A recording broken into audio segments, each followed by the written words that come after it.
Mary, so I just actually put the phone down. Our really good friend Monica and her colleague Jerry just kind of patched a phone call through to us, and they had a really vital message for us. Do you mind if I share it? Please do.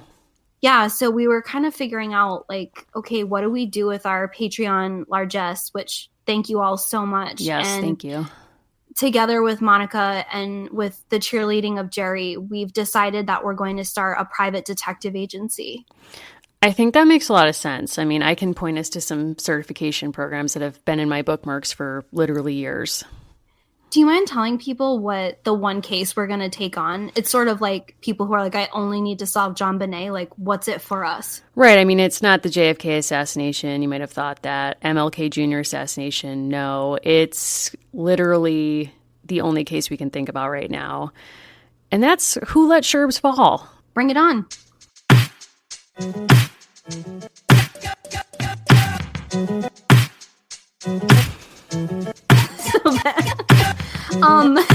Honestly, like they all let her fall. That's what I learned.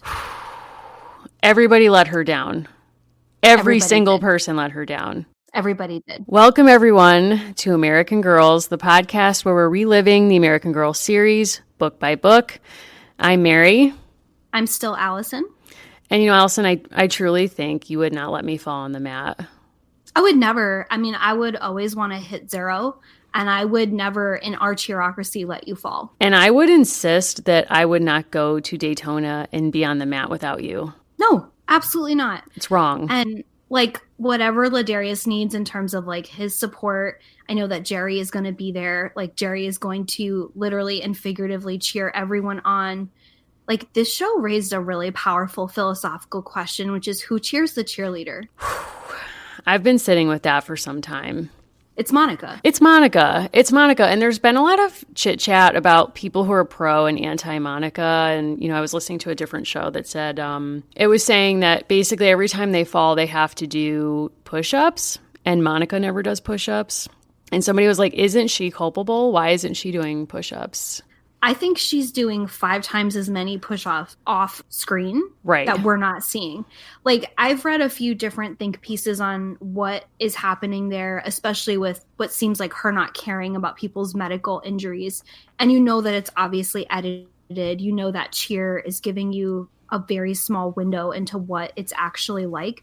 I think there can be both problems with people being negligent with other people's health. And when you look at her, that's a woman who spends hours in the gym. Yeah. And there's that crazy montage of you seeing her work out where she's like lifting the heavy rope and punching and doing God knows what. Not part of my fitness routine, I'll say that. Nope. And it's like, one, Monica can and likely has killed someone in this or a past life. And 2, like, she's a human push-up. Like, she doesn't need to be doing those push-ups. No, she doesn't. And I felt like I was riding along with everyone else of my baseline interest in cheerleading was 0 prior to starting this docuseries. Right. And by the end, we basically were online, like, prepaying for uniforms. Yeah, we got in real deep, real fast. Although I did text you and say, kind of with no context, like, I don't think we could actually be cheerleaders. No, I don't think so. I remember being in high school, and when I was a freshman, the cheerleading coach did approach me cold in the lunchroom and just said, like, we need a top for the pyramid, and you're pretty short. Like, are you open to it? And at the time I wasn't, but now I've seen this docuseries, and it's like, maybe. I think what's fascinating about it from kind of an American Girl perspective is the extent to which, like, it is still primarily a female-dominated sport. And it got me thinking a lot. Where we attended graduate school, women's basketball was a very big deal. And pretty much you were close to being the pinnacle or the top if you were playing women's basketball at our grad school. At the same time, the likelihood of you having a good paying career past that was next to nothing. And I just recently watched the new docuseries about Aaron Hernandez. And, you know, he's like a young, very talented football player, like he didn't doubt that if he continued with football as a career, it would be lucrative. Part of what happens on cheer is you see that like after these 2 years of community college, there's no more. There's no pro, there's no more up. They have nowhere else to go. And I think that's what makes it so intense and so devastating. Yeah, and you can kind of see how seductive Navarro is for these cheerleaders because it really is the high point, as you're saying, of their professional lives in the sense that they're preparing all year, all the time for a 2-minute routine at Daytona. Yeah. And that's just mind-blowing to me to think about that level of dedication. But you can also see kind of the seductive nature of that life and I guess of the attention that they're getting because it seems like from looking on Instagram that a lot of the cast members who at the end of the docuseries have moved on. Like Jerry was going to Louisville, which was his dream school. Like Ladarius was leaving. Lexi got kicked out. Like a lot of them, she's back. And I think Jerry's back too. Oh. So I'm kind of like, what's going on? And it's like Monica has a real appeal. I guess you would just get another associate's degree. Yeah, and I think that's what, what's her name? Other Morgan? Girl. Morgan. Oh my God, Morgan. That's what Morgan was doing. I'm kind of like appalled that you forgot Morgan already. Why? I'm bad with names. I mean, it's like I barely know who you are. Yeah. Now you're making me feel worse. That scene when she's running. Yeah. And she's talking, the voiceover is about like contemplating ending her life and living in that trailer alone. I was literally like, I can't believe this was your life. And at the same time, it's like when people demean women's sports, they have no idea what like the dedication and skill that goes into it. But also I think for people who aren't sports people, like, you know, I forgot the Super Bowl is this Sunday, etc. But I played sports growing up and I much more enjoyed playing than watching. I do like watching basketball, but there's something about the ritual that goes with preparing for a sport, preparing for a game every week or whatever it is that adds such order and mindfulness to your life that I really do appreciate the hold it can have over people, but then also what do you do when that's taken away? Like, what do you do next? And I think that's the docuseries I want to see next is like what comes next for all of them when cheerleading is over. I don't know. I think that's why they talked about the alumni having such a strong relationship because they're always trying to get back to that place. Okay, the most stressed out I was, though, was during the scavenger hunt when they were quizzing them on the history of the squad. And they were like, who had the flu in 2002? Lexi! And she was like, I don't know, Wayne or like whatever. That is my nightmare. I am so bad with names. I would never make it. I would never finish the scavenger hunt. I would forget who I was. It would be an absolute disaster. I think what I liked about it was it took a subculture very seriously and it took you in and it kind of let you make sense of it. And I know that people who are sharper and smarter about sports saw things that I didn't see, you know, about different issues, but that's because I'm not as well versed in that. And by the same token, again, with the Aaron Hernandez docuseries, I don't really know almost anything about football or about his career. But it wasn't about that. It was about him as a person and kind of how people both like pushed him in directions and then really let him down in a lot of ways and things that he was responsible for. Yeah, I love watching sports documentaries. So this was right up my alley in the sense that I love anything that's biographical or autobiographical. So hearing the ways that they narrated their own experience through cheerleading, and I'm sure Aaron Hernandez kind of in a similar way, hearing people talk about him, I'm sure was really interesting. But yeah, I can't get enough of cheer. I need more. I mean, there's like other things that we're trying to figure out, like what's the exact quotient that we need. And I don't know, you keep telling me about Cleveland, like that you just need kind of more of that in your life also. Listen. Can you explain where that comes from?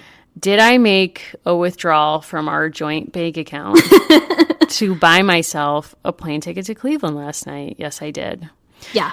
You have not seen the latest episode of Bachelor, and I apologize in advance. I know some people don't like it when we talk about Bachelor, but that's just kind of where we're at in our lives right now. So you just have to give it to us because otherwise, you know, we'll explode. If you've not seen the show, once they do the intro episode and they narrow some of the ladies down, they start to go on the road, which is where they sort of stay for the rest of the season. So Chris comes in with great solemnity, is like, ladies, pack your bags. We're sending you to, like, Peter's already left town. We're sending you to meet him. And they're all like, like expecting a great locale. And all of a sudden he's like, you're going to Cleveland. And they're like, Hmm. How do we process this on television? It was so dark. They did a better job a couple of seasons ago, I think, with Nick's season when they announced they were sending them to Wisconsin. And half of them actually legitimately were like, Wisconsin! And like, they weren't even trying to go to like any American Girl sites in Wisconsin. So I don't really know. Now, listen, if you're listening in Wisconsin and or Cleveland, just know that I grew up in the Hartford area, which is a place that has billboards that used to literally say New England's rising star ? People would graffiti a question mark onto that. So I get it. It was, Allison, such a crazy episode. I won't go into too much specifics, but literally there's a date where one of the women goes out with Peter to, those concerts where it's normally a musician you've never heard of. I know exactly what happens. Okay, so they go and it's like, surprise, it's her ex-boyfriend. Here's the issue with this season, and we are not the only ones to be saying this. It's too meta. There have always been like winks and nods to the audience of like, that this is the kind of thing that producers would pull. Right. But the way they have brought back the woman who previously pursued him, the way that they have been so deliberate in exposing friendships that people are covering up, relationships that people are covering up, like the bones are too transparent now. I think they regret picking him as the Bachelor because they know he's like a human potato and or not all that interesting. And he there's no there, so they have to work overtime and they're going too far with it to try to make drama around him. Yeah. And it's like, nobody cares. Okay, he's a pilot. We've already had an aviation date. We've already had an aviation challenge. It's like, that well is running dry. Like, he's so thirsty, he brought a woman to his parents' vow renewal on date 1. I'm like, sir, these are your parents. Like, this lady is not going to be around in 10 minutes. We both know that. Like, what are you doing? I should add, and this was like the greatest drama for me on Monday night as we were watching. We watch with a group of friends, and often you were working. Allison's already rolling her eyes. Allison, this was serious for me, okay? Now, listen, in the past, I've talked about skincare, my lack of knowledge about that on the show, and what I would call, similarly to The Bachelor calling women over 30 who admit their real age brave. It was brave of me. Yeah. So our friends were talking about skincare-related things and how sweaty he is and his pores and this and that. They were saying terms like microabrasion, things I don't understand. I'm sort of following, and thanks to our listeners who sent us a lot of skincare recs. Because of you, I could understand words like La Mer, okay? Yes. So I know what that is. So they're all like talking about different products they like. And then at one point I was like trying to be cool. Like, when you're with people and they're talking about something you don't know and you just lob literally the only thing you know into the fray because you're like, I want to be part of this. So there's a lull and I say like, so does anyone here use Seabreeze? You're looking off into the distance. It was like those 90s ads where it's for salsa where they're like, New York City. That's what happened to me Monday night. And everyone literally was like, this is a shock. You should be embarrassed. That's not what they said to me, but it was just implied. And then they were like, Seabreeze burns your skin off. True or false? It does, much like an apricot scrub. If you think back to like very early times of this show, we used to describe what we called our qualifications and not qualifications for talking about these topics. And I think there are topics, like the mechanics of cheerleading and like facial products where it's just like not an expertise. I think I just have to sit with the fact that I don't know what I'm doing on this front and I should just remove myself from the situation. Like, I'm sort of operating as if it's like I can talk about face wash because I have a face. Yeah. And it's like there's actually more knowledge involved. Like, you are here to make friends and you are here for the right reasons. So you have the important things locked down. I think what's always so fascinating to me increasingly is I think part of the challenge that the producers set for themselves is like, how can we choose someone who's like an epitome of just middle of the road and make women who are exceptional pine for him? Like, I think that's where the producers like get their kicks at this point, where it's like, how do we make people who really are extraordinary pine for mediocrity? And it's working. You take everything away from them. You take away Cheer, you take away Netflix, you take away all of these things, and they will long for it. It's so dark. Honestly, they almost all quit at the end of the episode. And I was like, good for you. Maybe some of you should date each other. I don't care anymore. Like, I'm coming back next week, but it's like... I know. It's dark. It's a lot. Lots going down. Also, I don't want to get too deep into this, but Glow Up has come into my life, and the makeup show, another thing I don't know about. Yeah. You like sort of dipped your toe in, but if anyone out there is watching Glow Up, please be in touch with me. That's all I'm going to say. Val Absolutely. using the phrase ding dong for every day speech. Yeah. I wish I was that brave. Anyway, that's all I want to say about that. But no, it's like you occasionally have forays into like super niche shows of that ilk, like super niche reality. Mm-hmm. And then it's like, I have true crime, and that's the balance. You know, but it's like we meet in the middle. And I will say, just to tease this at the end of the episode today, I do have a very highly curated clip I would love to share with you from the history of reality TV. It's something very near and dear to my heart. So just listeners, please stay. This episode is brought to you by Podcorn. Podcorn is a marketplace connecting podcasters to advertisers for native podcast sponsorships. What does that actually mean? Well, for our purposes, it means that we don't have to run ads on our show for products and services we don't believe in.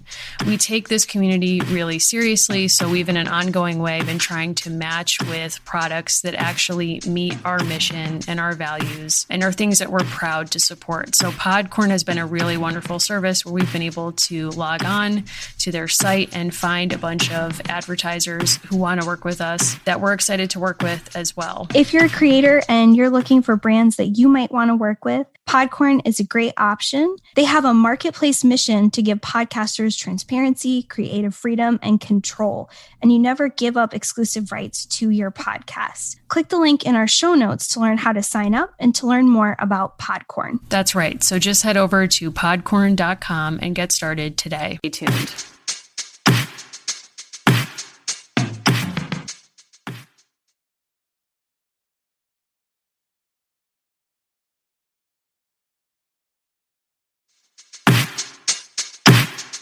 Now, we're really excited because we have been with Kirsten now since, the past 3 to 4 months. We have been kind of going through her stories.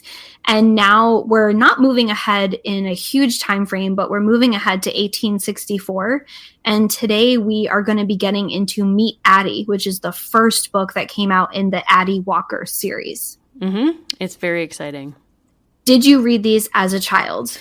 I loved these books. These are actually the only books I sort of remember because they are my favorite books. And I remember how excited I was when my grandmother gave these to me for Christmas.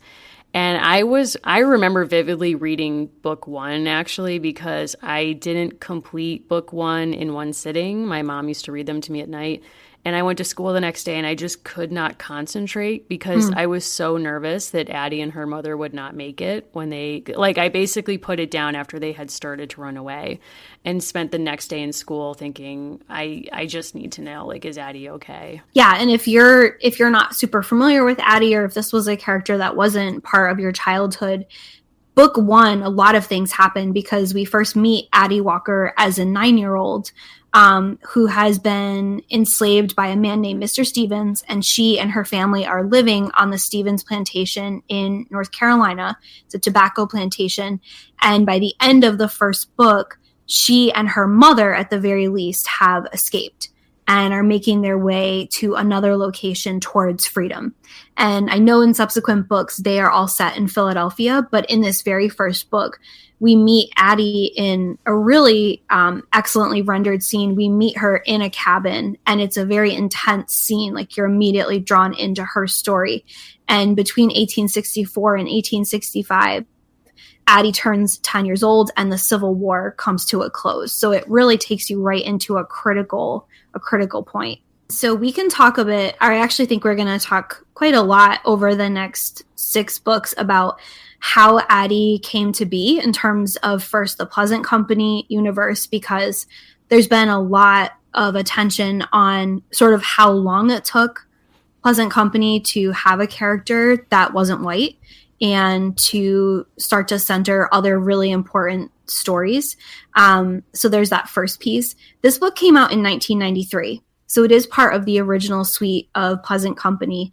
And I'll just give us that quick backstory that comes from the publisher. Addy Walker's family is planning a dangerous escape from slavery in the summer of 1864. But before they can make the escape, the worst happens. Master Stevens decides to sell some of his slaves, including Papa and Addy's brother, Sam. Addy and Mama take the terrible risk of escaping by themselves, hoping that the family eventually will be together again in Philadelphia. Set during America's own struggle over slavery, the Civil War, Addy's story is one of great courage and love, love of family, and love of freedom. Yeah, so there's a lot going on here, and we're going to get into it. And as you noted, there have been a lot of think pieces that we are going to think with to help us get into the book, to the history of the book. But I think it's important for us to just note a limitation of our interpretation of this from the jump, which is that we're both white.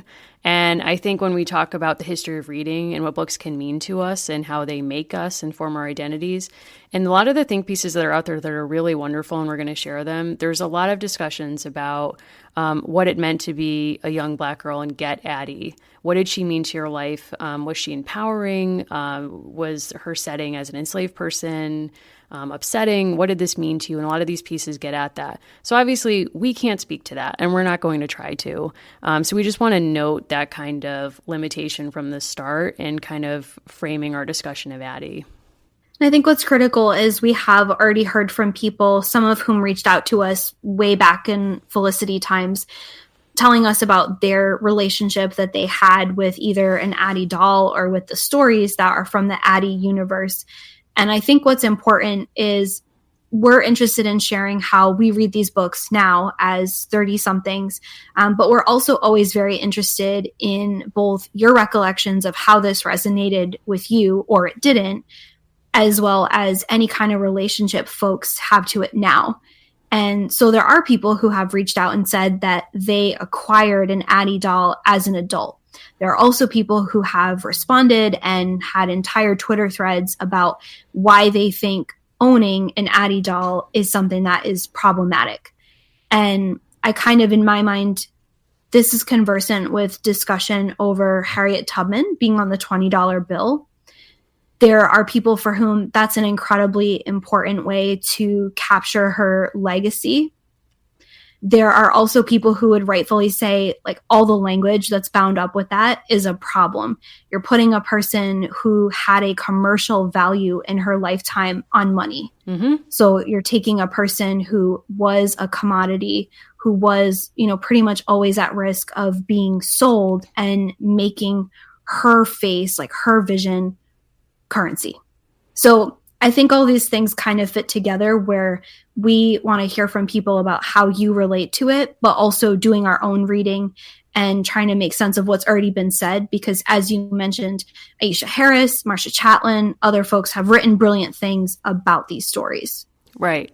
And this isn't just a notable book series because it features the first Black doll in the American Girl canon, but I think because it also offers us a place to reflect about the construction of whiteness, which I think is also bound up with the history of slavery in our country and is something to kind of sit with as well. Like, I think a couple months ago when we were talking, I was talking to a Black literary scholar with whom I was working at the time, and I mentioned to her that we were doing the show, and she kind of got nervous and said, "Are you guys covering Addy?" And I said, "Yeah." And she said she had a sister who was our age, and her sister loved Addy. Like, Addy was a really important doll for her. But this person was just that much older than her sister that she was not really into American Girl. It kind of passed her by. And she challenged her sister when she got her as a gift and said, "Who wants a slave doll?" And I think about that all the time ever since she mentioned that to me. And what does it mean then to honor, this history and this story in the form of Addy's narrative, but then to sell Addy in the American Girl store and in the catalog to put a price on her personhood, even though it's fictional. Yeah. So, I mean, this is certainly fraught, and we've certainly moved on from the territory of, the greatest conflict in your life is wanting a horse that's not yours or letting a raccoon into your cabin when you've been told not to. Yes. And I think part of what's important about the series is, I mentioned earlier that the very first scene really pulls you in. And within the American Girl universe, again, there has been a lot written about who was chosen to write the book by Pleasant Company, why and how. And the woman who wrote this series, Connie Porter, we were talking off air just before, has written lots of other books, including books for adults, and her strength as a writer shows on every single page. Oh, yeah. And so I think people put a different kind of microscope rightfully on this series. And I think part of what's important is to let, what she was thinking come through, because she has done interviews in ways similar to Valerie Tripp, where she explains kind of what she was thinking. We can actually figure out, okay, Connie Porter chose to write this in a particular way, or Connie Porter was told to write this in a particular way. Because there's a bit of both in this book. And we know that because she's been very open with people who have written think pieces about why certain things are the way that they are. And, right. Everything down to like, why is her name Addy? Like that was a very particular choice. We know that because she's given interviews, and that really helps. I think in particular, I don't know if you want to get into this right now, but the Aisha Harris piece for me is so important, because if we're going to link to this in the show notes, but it is basically a history of the Addy series. That's exactly what it is. And it has a lot of really stunning revelations that were totally news to me about their process. And I thought that was really fascinating. Like, among other things, it wasn't their immediate first choice to set the first Black American Girl doll in slavery. That I think they mentioned that they debated time periods like the Harlem Renaissance, for example. And so again, this Aisha Harris piece, The Making of an American Girl, part of the impetus for it was she wrote it in 2016, which was when Melody, who is set in the civil rights movement in the 1960s, it's when her doll came out. And when Melody came out, she was one of still a very small number of historical dolls who were minorities in American history. And this article also notes that Cecile Ray, who is from New Orleans and is considered biracial, had been archived within 3 years of being released. So it really still just was Addy and then Melody with that addition just 3 years ago. I think a quote that kind of gets at this tension that we're talking about, she mentions, as you were saying, that like even within families, people felt divided, friend groups. And she says, much has been written about the painful memories she conjures. Had my own difficulties wrestling with how Addy made me feel as a child. A lot of these feelings are rooted not in a disdain for Addy herself, but for the clear-cut lack of choice. While white peers could pick from any number of varied characters made in their likeness, I could not. And so part of it is just about the scarcity of choice. And then when that one choice is what's considered to be the central story of trauma, it isn't the same as when people who can see themselves for a whole variety of reasons can say, well, I can pick to be a Felicity. I can pick to be a Molly. I can pick to be a Kirsten. And we know from how people write to us and things that other people have shared that for some people, they don't have to look like the doll exactly for it to mirror their experience. But that's also a privilege.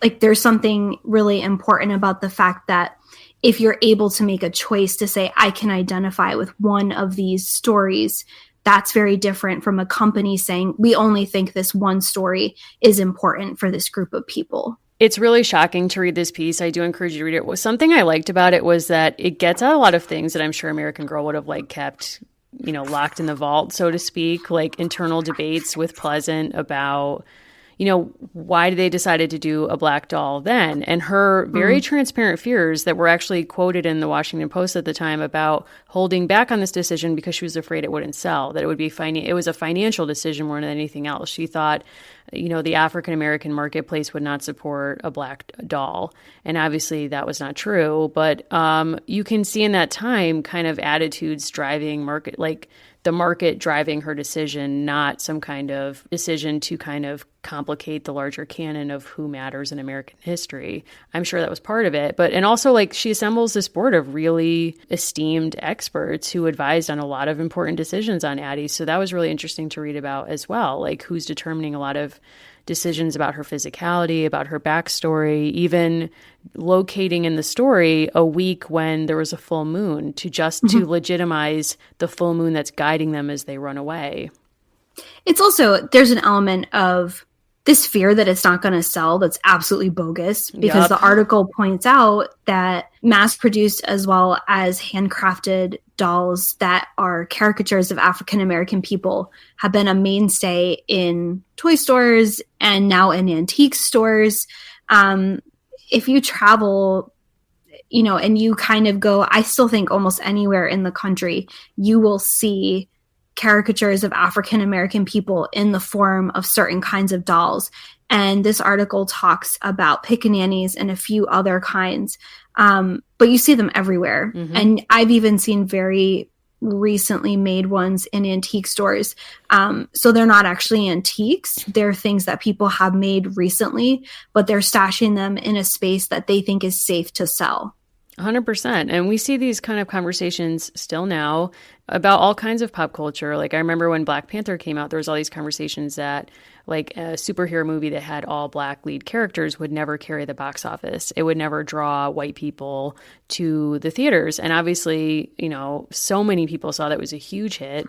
And so all of these things just reveal how bogus and how false and how, just gross these attitudes are. And I think something that's difficult about reading this piece and thinking about the Addy book is, this book comes from 1993. This think piece is from 2016. And, how little has really changed in the interim in terms of kind of the stories we tell about who will be interested in Black stories. And over the weekend, in the midst of watching Cheer and a series of other things, there's a really phenomenal documentary that actually came out months ago now, but it's about Toni Morrison called The Pieces That I Am. And she was someone who was very famous for saying, I write stories for Black people. If white people like them, great, but I'm writing stories for Black people. And, someone who worked as an editor of books for decades, saying, I'm willing to bet that there's an audience for Black stories. There are readers of great stories who are not just Black readers. There are people who are interested in good stories will find good stories. And, so she believed that as a professional editor and as a writer. And I think her words really resonate with me because it seems like we're still having to have these debates that are just false debates to this day. And something that I think will help us along those lines kind of get into like a few specific plot points from this book, because a lot happens. It's a compact book. And I think a lot happens because she's trying to get us to a different setting relatively quickly. We both also just read Such a Fun Age by Kylie Reid. Mm-hmm. And that's a book set just a few years ago. I think it's about 2015 that the book is set in. And it centers around a relationship between a young woman who's African American who's working for a wealthy white woman.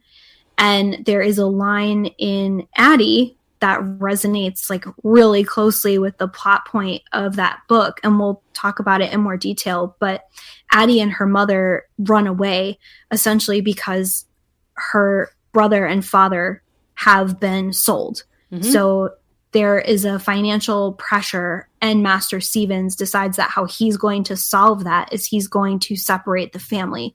And Addy learns of this, but not quite fast enough to be able to like alert everyone. And so they are separated. Addy and her mother have to leave the rest of their family, including a baby sister. And they really have to rely on people who are able to like offer certain kinds of assistance while they're on their own trying to free themselves. And there's a scene where Addy and her mother have to sort of choose whether they're going to trust this white woman. And there's a scene, and that tension is almost exactly replicated in the relationship and dynamic of this book that's set 4 years ago. This book is really fascinating to me, Such a Fun Age, because it's kind of like what kind of relationship can people of different races have talking about race honestly and how that shapes your life, because the rich white woman kind of is one of these people who's like, I don't see race, air quotes, or I think that's what she tells herself, that she's aware of it, but she's woke. And in fact, her actions completely undermine all of her stated political beliefs. And it's very performative. And I think this idea of performativity is something that runs throughout this Addy book as well. Yeah, so we'll get back into this book, Such a Fun Age, but I think it would be good to kind of start thinking about the plot points of this book, because as you're saying, there's so much to cover, there's so much to go through. Yeah, we really first meet Addy when she is, and I actually really remember this part of the book quite well. Addy is pretending to sleep, and she's eavesdropping on her parents, which is like Allison 101. Oh, yeah. Of just eavesdropping on anyone or like pretending to be half asleep as a child to hear things. Did you have your Fisher Price recorder? Yeah. And so Addy is sleeping with her sister, and her sister is hot, and they're feeling sticky and they're uncomfortable. And Addy is listening to her parents, and there's sort of two immediate issues that the family is facing. One of which is Addy's older brother has already tried to run away and been severely punished for it. And the second is the parents are trying to decide if and when they should try to run away as a family, because they're hyper aware of the fact that Mr. Stevens is interested in selling off parts of certain families to make money because of the pressure of the Civil War. Like, he hasn't managed his money well, so he's trying to figure out where he can make money. And selling off parts of this family is one of the ways that he has thought about doing that. Right, because we should note that at this point, two things are happening. One, when the United States was founded, a lot of the states that these air quotes founding fathers, not a concept I buy into, but where they came from were states where enslaved people were of value because they could farm crops that also had a lot of value. But by this point, a lot of those states, the soil had depleted. So it was really tough going in a lot of states to make money off your crop. So the thing that held most value was your human capital, were enslaved people. And at this point in the war, that's what a lot of these folks, these slave owners, had left. We should also note that this book starts in 1864, and it was 1863 when the Emancipation Proclamation was declared, but you can see how that has had no effect in the lives of these people in North Carolina. And that might seem like an obvious point, but it's worth repeating that the Emancipation Proclamation freed slaves in Confederate states, but was obviously not honored there. So it adds a particular tension from the beginning, because if you know something about this, you read the book thinking, but the Emancipation Proclamation already happened. Why are these people still enslaved? And, it's kind of like it just adds this element of tension and drama. I also think it's so important that that isn't introduced in the book as the answer, because over and over in the language of the book, which is very much in line with what's now accepted as historical interpretation of this, they use the language of they have to take their own freedom. They have to make their own freedom. They're securing it for themselves. And that's very much in line with the way that this is interpreted now, which isn't that freedom is something that is granted or that appears, but that people made a series of choices to resist the institution, to escape it, to self-liberate. And there's several parts of the book where they talk about taking it. Like, they are going to take their freedom. They are going to get their freedom. And the whole time, even though there is, one scene where someone on the Underground Railroad is of some assistance to them, that's not really the central drama of the story. The central drama is Addy and her mother have to do this on their own. Yes. And I love that they use this phrase of like taking freedom throughout the book. And also that I think a question that runs through the whole book is, what does freedom mean and what does it look like and who is it for? Because to me, when you think with the Civil War, I think those are like the central questions, and in many ways, central questions in American history. I've been listening to the 1619 podcast, and that's, I think, really an interesting theme running through there as well, is that they make really powerful connections between the experiences of enslaved folks and then similarly veterans of World War II who returned to the same states and are treated similarly. So it kind of invites questions of, did the Civil War ever end? Is it over? Who has freedom? What does it mean? How does it manifest in your experience? So I love that they have that kind of agency from the beginning. I also liked the sensory kind of opening of the book, that it focuses so much on the heat in their cabin, that there are charcoals burning, embers in the fire, and that it's just so overwhelmingly hot. But it kind of adds this sort of sensory experience of almost like hell, like you're in hell. And it creates this arc of like you're going from hell, and then Addy and her mother have to go on this almost like divine comedy arc. And in one of the last chapters, Freedom Taken, that is contrasted so clearly with the way that Addy and her mother feel when they're in basically like a safe house, right, with this woman, Caroline. And I also thought it was just so so well done. This is, if you're following along, pages 58 and 59, where Addy's mother basically like pulls her very close, and they've just taken baths, so they feel clean and they feel comfortable. And there are lines where, this is the first time that they've, quote, slept on a real mattress, not one full of itchy corn husks. Addy tried to stay awake so she could think about how good it felt to be clean and safe, but she was too tired. And so you can really kind of picture this scene where they're finally able to kind of breathe out because they've made it to this place that they hope is safe. And they are comfortable. They have clean linens. They know that they have a lot further to go. But there's like a scene, I feel like, in every American Girl book where a person opens a door to another person, and it's terrifying. Because when they first arrive at this place, the woman who opens the door thinks that they are attached to a Confederate camp, and she's not really nice to them. Mm-hmm. And so it kind of adds tension and drama. And then it switches immediately when she learns why they're visiting. But it's a very kind of Jiggy Nye moment of tension of like, what's going to happen? Like, this person has opened their door to you, and what's going to happen next? And you really don't know. No, you really don't. This book is packing so much vital information and just like a lot of action, a lot of events, a lot of drama. But I think there's a lot of important moments to touch down on that I think are so sharp for how this is written and presented. And one of them is, I think, kind of introducing literally on page 5, the idea that enslaved people have to be adept at performing or at remaining out, like being able to control their outward appearance of emotion. And so she's talking about when her brother Sam tried to run away and was cruelly punished when he was captured and brought back, and basically recalling the fact that her parents didn't cry at all when he was being very savagely whipped.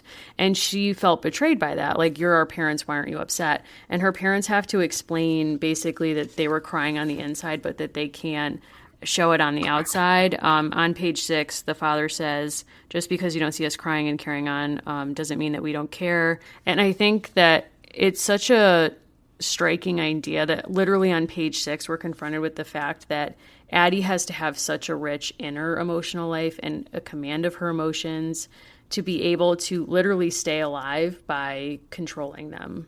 Yeah, and I think, again, it's really smart to do this through the eyes of a young person who's asking questions. Like, okay, so why are you reacting this way? And there's a similar scene where, from the perspective of an adult, you're kind of terrified for Addy, where she is doing service in the house. This is on page 16.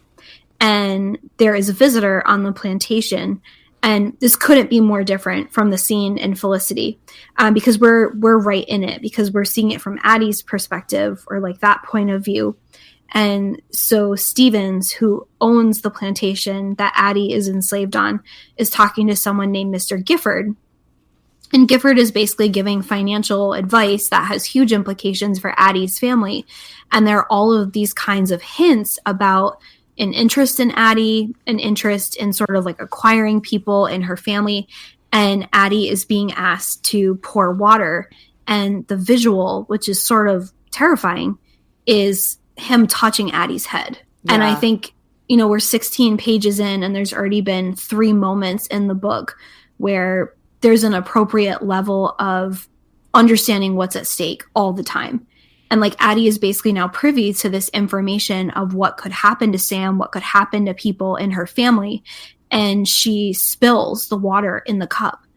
And that leads the two to have a conversation that, quote, she's too young to leave the plantation. But that also has all these other implications, like that Mr. Gifford is interested in her. Right. Like, why does her price go up when she gets older? And as adult readers, you can fill in those blanks, especially because we're just pages after meeting Aunt Lula, who is described in ways that I think hint that she is the result of a relationship between perhaps the owner's family and enslaved people. And so as adults reading this, it is kind of shocking to see how many different ways there are. Like, there's so many different levels at which to read this book. Like, you can be a 9-year-old and read this book, and I didn't catch that. I'll say that when I read this book the first time, I didn't catch any of that.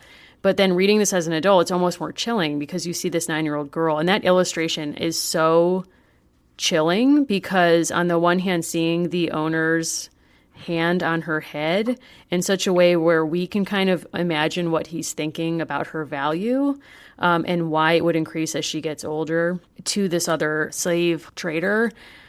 But also looking at the look on her face in these illustrations, she has that blank face that her parents had been kind of hinting at before, which is kind of like, you might be a sea of, terror and anger inside, but externally, literally for your own survival, you have to have a blank expression. And I think reading that, it made me really reflect back on a lot of research that's being done about how trauma is generational and inherited. And you can just see the ways that having to perform that way and carry that violence and that trauma literally could scar not only someone like Addy, but, generations to come.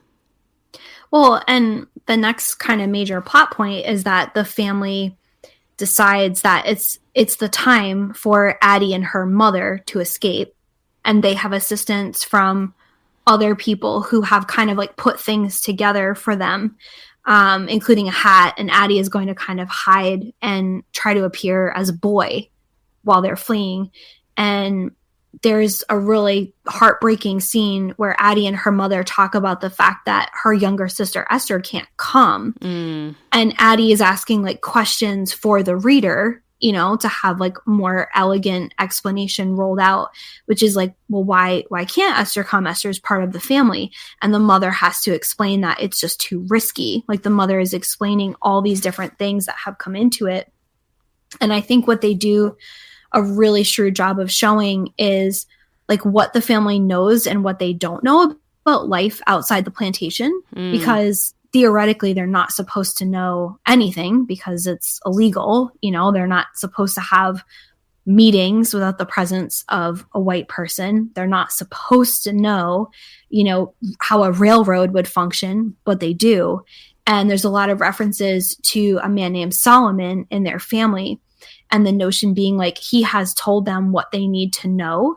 But they obviously don't have access to like verifiable information. Like they have to trust that they heard it correctly, that they understand it, and that they can go on that to leave. And like they have not been able to have any of that experience firsthand. Like you think back to when Kirsten hops on a railroad, she at least has experience with like steamboats, right? Right. Like Addy is being told that they're going to go to railroad tracks. Literally her being able to know about that is illegal and punishable by death in her life. Right. And also, Kirsten is traveling openly with her family in daylight in a way that she knows she will not be in any physical danger just by her appearance or, the ways that the liberties that she takes with even knowledge of a train schedule or how trains work or directions or traveling without a pass or any number of things that had carried heavy punishment. And it's just, I think the book does a really good job of conveying the desperation that fuels these kind of acts, where I kind of felt terror on their behalf. Like, God, I really hope their directions are right. Like, I hope that they have the right information. I hope no one has confused anything to them. I hope they have enough food. But there's also kind of this wish, he mentions Uncle Solomon magic when he gives them clothes that are with someone else, carrying someone else's scent, so that if dogs are sent after them, they won't be able to follow their scent as easily. And they're going to travel dressed as both a man and a boy. And he puts a hat on her head and says, "This is a magic hat." But in that moment, when he's kind of trying to lighten things up for her and reference magic, it did make me think about kind of the sense of magic or wish fulfillment that her mother has to go into this really treacherous flight with, because as you noted, she has to leave her baby at home because the baby, it would be impossible to travel with a baby that far and not maybe be given away by the baby crying or so and so on. She's already lost her husband and son to this sail, but they carry with them this wish that they will all be reunited in Philadelphia. They present this as, with, like you're saying, no sense of life outside the plantation, but they have this wish, this sense of magic that somehow this might happen if they have faith. And I think it just creates such big stakes in the first book. I do want to return with you to an important conversation that they had just before she revealed the decision to leave Esther behind. And this is on page 24. And this is when Addy is sort of venting to her mom about everything that's just happened, about having to lose her father and brother. And Addy says, "I hate them, Mama. I hate white people." And the mother responds by saying, "If you fill your heart with hate, there'll be no room for love." So what do you make of that moment, Allison? I think there's a few different ways to read it, and I think we would love to have all been there when the first draft went in and Connie Porter had that line, and then whether the subsequent paragraphs, like the second part that you were reading about needing to make space for love, right? Whether that was an addition. I think because we know the whole plot of the book, I think part of what's happening there is they are going to have to rely on people. They're going to have to rely on abolitionists, some of whom would be white, many of whom would have been black in their network, to try to make this escape. And I think it goes back to that very first scene where the parents are trying to basically give her coping skills, right? So it's not so much about like what these people who have done terrible things to them deserve, but about how they are going to make it through the situation. Mm-hmm. The Bryan Stevenson book that just got turned into a film, Just Mercy, is really actually all about this, which is mercy is not treating people exactly as they deserve in society. It's understanding what is merciful and that's often different. And to me, that kind of reads as a conversation on how is the mother going to enable her to function, right? Mm-hmm. Like, it's not saying these white people are good. It's not saying they are all helpful. They are almost all not, you know, they are antithetical to their survival, but like, how are we going to function? Because the dream, the place that they want to get to, is a multicultural, multiracial city. Right. So in some ways, it's like a moment of, well, how is Addy going to be like, how is Addy going to adjust to this? Well, one way is to say like, okay, like this is within the context of this experience. Like, these are feelings that you have. But a strategy might be like thinking slightly differently, even though people are absolutely deserving of these feelings that you have. Like, that's where the mercy part comes in. Yeah, no, I think that's spot on. And I think that's totally true. I think there's also another level to this. So there's the way that this dialogue functions within the world of the story. But then we have to, I think about the way that this plays in the world of American Girl. And as you're saying in the pitch meeting, you know, if somebody hands in, if, you know, we get the first draft of this and it says, "I hate white people," and Pleasant Rowland reads this, what do we imagine her response is? As someone who's given a quote to the Washington Post saying she's afraid that financially this isn't the best decision to have a black doll. You know, are they afraid of a story that might have shock, criticism of white culture and what it's meant for black people in this country in the past and still now? You know, is that something that can exist in a marketplace and turn a profit? Is that something that will isolate their readership? Where are the conversations about that? And, you know, where did those happen at American Girl? I also think it's like, you know, we last talked, you know, before Dr. Martin Luther King Jr. Day, but people are always very fond of pulling out the quote about love and like the way that love conquers hate, but without actually putting that into the full context of part of what he's saying is like, love is a survival strategy, just like mercy. And it's not about people deserving that love or deserving that mercy, but exactly the opposite. Yeah. And it's like, if you just pull that one line out, it sounds like something very different, but the mother is very blunt towards the last 5 or so pages of the book. And there is a line that they quote, "have to trust the white woman. If we don't, where are we going to go?" And it's a survival moment of they have escaped. It was actually a pretty harrowing moment of Addy accidentally stumbling on a Confederate camp. And then they end up being able to get out of that. Addy performs. She plays it cool. She's able to just kind of stay to the side. They misunderstand and think that she is a young boy who is basically like a camp aide that they have. And they continue on and they get to the house and things do work out, right? Like this woman is able to provide them with some tools that they need to keep going. And that's where Addy gets her kind of iconic pink dress that we know her from. Mm-hmm. But it could have gone very differently. And it also could have just gone differently if those soldiers had knocked on the door while they're there. 100%. Yeah, I was thinking that too. Like after they got into the house, I was sort of, even though I know they knew they didn't, I was afraid that they were going to come knocking, or that when Miss Caroline takes them the next day to the boat that's going to take them to Philadelphia, that they would be, they would be found out hiding in the back of the carriage under a blanket. And it is interesting that there is so much deception in this book, and so much, in a sense, there's passing in this book, but it's gender passing. Like Addy has to pass as a boy, and she does convincingly on 2 occasions, convincing the Confederate soldiers she's a boy, and Miss Caroline when she opens the door, as you mentioned in that moment at the doorway. And we're setting up something here with Addy that in order to survive, she has to know how to kind of play white people or how to live in this world, but also has to be smarter than everyone else, or has to be just extremely intelligent. And we see that cultivation of that with her brother through the use of riddles, that when she would take water out in the fields to him, he would always have a riddle for her. And her delight in solving it almost immediately and getting the praise from him of how smart she was. I think we're meant to see that as foreshadowing about something that's intrinsic to her character, which is her intelligence.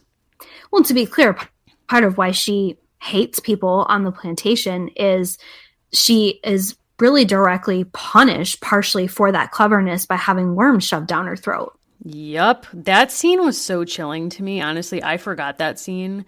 And when I landed on that, it was so stunning. I mean, the author does a great job of, again, sensory experiences of describing what it feels like to have worms gush open in your mouth. Yeah. It's harrowing. Like Addy has a few different tasks that she's responsible for, one of which is she brings water to people out in the fields, including her own brother, so members of her family. She also is seen in the house pouring water when Stevens and Gifford are eating. But the primary thing that she does is she deworms the tobacco plants.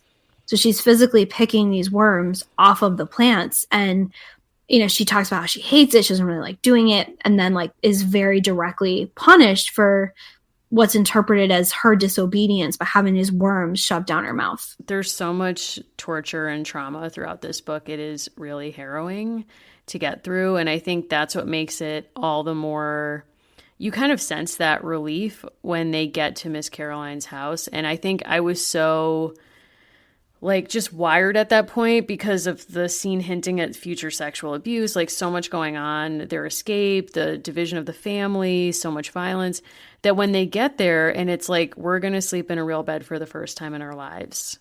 Mm-hmm. And the price of that is we're separated from our family and, we could potentially still be caught. The tension is so real that the relief also feels like the payoff is that much greater for these kind of new sensory experiences. Particularly of the day that they're about to go onto the ship, she tries on a new dress that Miss Caroline has given her and says, the narrator writes, it was prettier than any she had imagined when she dreamed about freedom. So having these sensory dreams about, again, taking their own freedom, but manifesting it or realizing it in material objects. And I think part of what's important too, she has the shoelace that belonged to her brother, and she has the cowrie shell that she wears. Mm-hmm. And years ago now, but one of the first places where I ever did tours, they had made this discovery not that long ago, which was they had always known, but hadn't always talked about, but had changed that, talking about enslaved people who had lived in the historic house and where they lived, and that it was the top floor, the least comfortable, right, the most cramped, all these things. And they did investigations inside the house, and they found a bundle. And they determined later that it was actually probably one of the more significant finds in a really long time in the state, because it was something that people had speculated about, thought existed, but there are very few examples of, which is a bundle of sort of both ordinary turned sacred objects that were collected by enslaved people and kept together in cloth bundles. And often there were cowrie shells in those bundles. And I remember being led through and trained on this tour. And my first thought was like, of course, Addy wears a cowrie shell. And so like the way that you come through the world and you obtain different kinds of knowledge. I know that Addy was one of the first times that I learned about slavery. I'm sure it was for other people, but not for people for whom that might relate to a grandparent or a great grandparent. Like that functions differently in families. But that bundle, pieces of that actually were brought to DC when the new Museum of African American History was opened, because it's considered such a vital example of something that people knew probably existed, but for a whole lot of reasons, most of which are neglect of these kinds of stories, you don't actually get to see it. And when I was working there, you know, over a decade ago or close to a decade ago now, it was kept in this case that you could actually show people. And to think that within a few years, it was brought down to the opening of that museum, like it really is this hugely important find. And to connect that to a story that I think Addy helped to make mainstream for some people. Yeah, I know for me, that's, I think, probably the most iconic piece of her iconography as part of the American Girl brand. So it was nice to kind of be reacquainted with that in the book and the origin story there as well. And I think a book that gets at a lot of what, you know, is kind of described or talked about with like the relationships in Addy's family. Jacqueline Jones, who's written a lot about Black women's work and relationships in families in both the plantation South and then in the North, she wrote this very big, very important book called Labor of Love, Labor of Sorrow. And I feel like a lot of the scenes that happen in Addy like so directly relate to her scholarship. So like that's something that interests you. She's a fantastic writer, and it will help you understand better probably why this was written as it was. Yes. I also just want to, while we're still on the dress and material culture, recommend a different book that I think that you will also co-sign. And that's The Volia Glimpse Out of the House of Bondage, because when I was reading this book, that's what I was thinking about when I got to the scene where Addy gets her new dress and equates her new dress with her dreams of freedom, because this book, Out of the House of Bondage, actually recounts the violence that existed in Southern homes with enslaved people between their former white female owners and the women, formerly enslaved women, for whom they lived and worked before the war and after, and how Reconstruction changed the structure of their relationships, because often these women slave owners were impoverished by the war or brought low by the war financially, and so actually had to then pay or sell some of their own garments to some of their formerly enslaved women and hire them to do different tasks. And so becoming able to purchase their own clothes, some of these women, and one particular that she quotes is named Virginia Newman, who said her first bought dress represented her freedom. So it kind of for her stood in for her ability to have control over her whole life. And I think it's interesting that that's vested in a commodity and in a material thing. So again, when we think about freedom, what does that mean for enslaved women in the past? It's in this case, in her book, it's in these material objects, in these debates with their former the people who claimed ownership over them. So I think that's what that piece with Addy made me think of. Even though it's kind of an inversion there, the dress represents her freedom. It's given to her by a woman sympathetic to her plight, who's helping her to escape, to take her own freedom. But in the past here, we see that fashion and material culture can represent something else or have a different context. Absolutely. I mean, like the pure pleasure with which she holds up the dress is really such an important scene. And again, you want to talk about just like an extremely well-written book. A lot of intense and traumatic things happen in this story, but there are also these other moments that in a way that you feel differently about each character, you're so invested. Like, yes. I can't wait to read the next book. Like, I'm very invested. And I know that she goes to Philadelphia. I know she makes it. Spoilers. Yes. Thank I God. feel like she ice cream at some point. Whew. I hope that's true. I really do hope that's true. I did get Addy's world, so I have like the large colorful book that kind of gets into like what her life would have been like, and in much the same way that we were just super impressed with the research team and how much went into like the peek into the past with Josefina. If you look at the people who were chosen to consult on this book, it's like the top people in the country doing this at the time. So it's like the top scholar at Howard who works in the archives. Like, it's all very important people. And I think it shows, you know? Oh, yeah, totally. Like, we're not talking about made up places. We're talking about like real events filtered through a 9-year-old, which I think is key. Right. And also like looking up the moon when there was a full moon, like an actual week to set that. I'm like, wow, that attention to detail is really impressive. Absolutely. Absolutely. I'm sure we'll learn more about her sign in future books.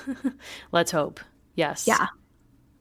As a quick kind of aside, because someone did reach out to us, Monica from Cheer actually didn't reach out to us. We wish. Monica, please call us. But we do kind of want to cheer on someone who has been a really wonderful supporter of the show. And her name is Molly. Wow. Right. Like spot on. So Molly Shoemaker, very important people in your life, reached out to us and they wanted us to share a message with you, which is that we hope you have an excellent 30th birthday. Wow. Right? 30 is a great year. It's great. It's a great year. So that means you were born in 90. Congrats. And we also just wanted to say to you, never forget that after the war, women wore pants. And you'll know what that means. Okay. I mean... That's Molly's favorite line from the Molly books. Oh, okay. Excellent. Excellent. Molly, I hope you have an amazing 30th birthday. I don't know what you have planned or your friends have planned for you. I went and saw Dolly Parton concert. I'm just saying that was a great time to be alive. And if that works for you, you know, I'd love to send you just a YouTube video of Dolly singing Jolene, like whatever you need. We can do that. Yeah, we probably can. I was going to spin out a whole tale based on who shares her birthday. And then I thought, maybe she doesn't want everyone to know what date is her birthday. Wow.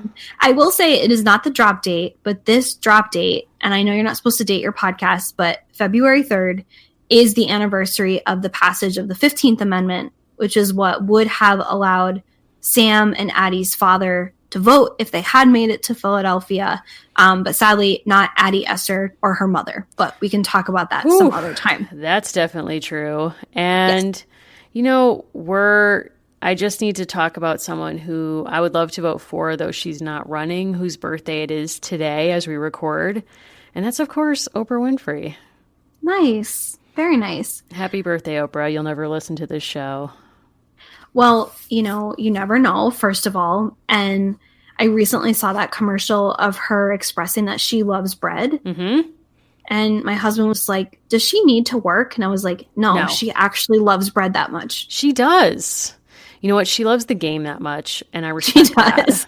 I totally respect that. The fact that she is consistently on every cover of O Magazine and she has never let that go. No. As a Leo, it's like, wow, you are shining so bright. You're living so large.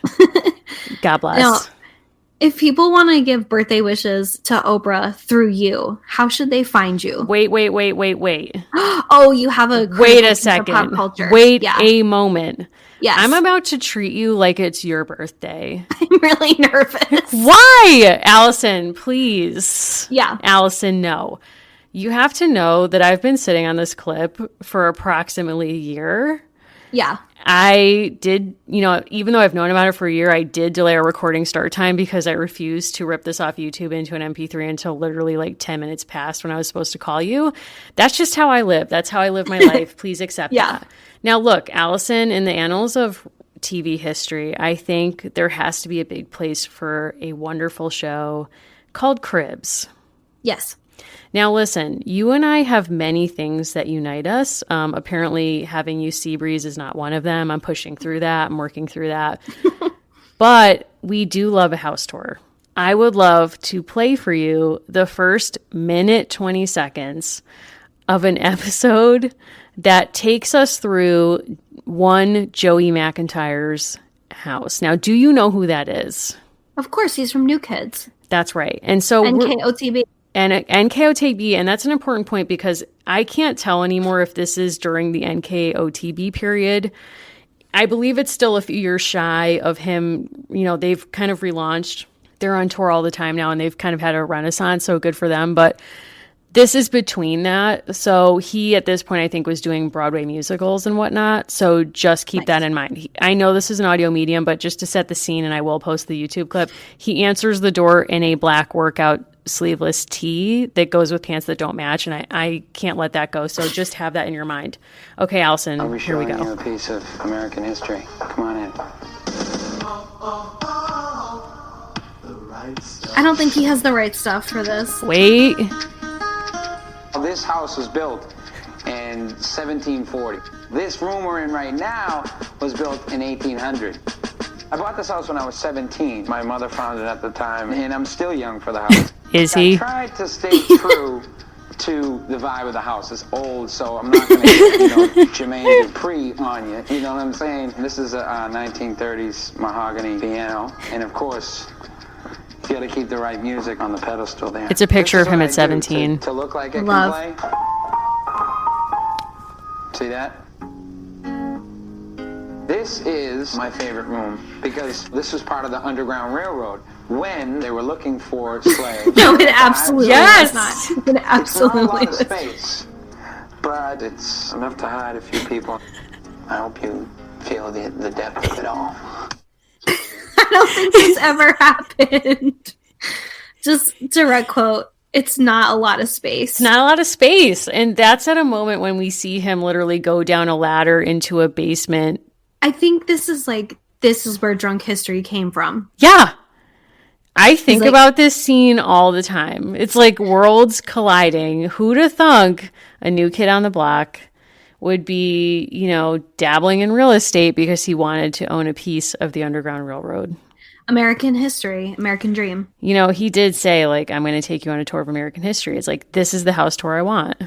I couldn't agree more. That was well worth it. Thank you for sharing that piece with us. Listen, I'm here to provide all kinds of primary texts in American history and our sprint through American history, and I'm glad I could share that with you. Thank you. If folks have other things they want to share with you, what's the best place to reach you? Listen, you can find me on Instagram at Mimi Mahoney. I love when people reach out to me with all kinds of TV and book and history recommendations, hard-hitting questions, whatever's on your mind. I post what I'm reading and listening to on my Bookstagram, which is at Books and Sound. On Twitter, you can find me at Mary Mahoney123. Now, Allison, look, if people have any leads for us on our investigation into who dropped Sherbs, where do we find you? So they can find me at Allison Horrocks. You can see how my name is spelled in the show notes. You can follow our podcast at American Girls Podcast on Instagram. You can also reach out to us on Twitter at @agirlspod. And we also love to hear from you via email. You can reach out to us there at americangirlspod@gmail.com. And we just want to say a quick thanks again to all of our Patreon patrons. We are so overwhelmed by everyone who signed up so far. If you've signed up, you've gone with us on our journey to the American Girl store by this point. And in February, we hope that you'll join us. Some will say that our next choice is rhythmic. I hope that you have time for it. And if you have listened way back, we'll just call this an American Rev fever dream. That's enough hints for now. I mean, I'm already freaked out and I'm going to need some counseling after this one. I've already read the book. I'm going to reread it. I can't wait. We're going to call it 50 Shades of No Way. 50 Shades of Absolutely Not. That's what I would like to call this.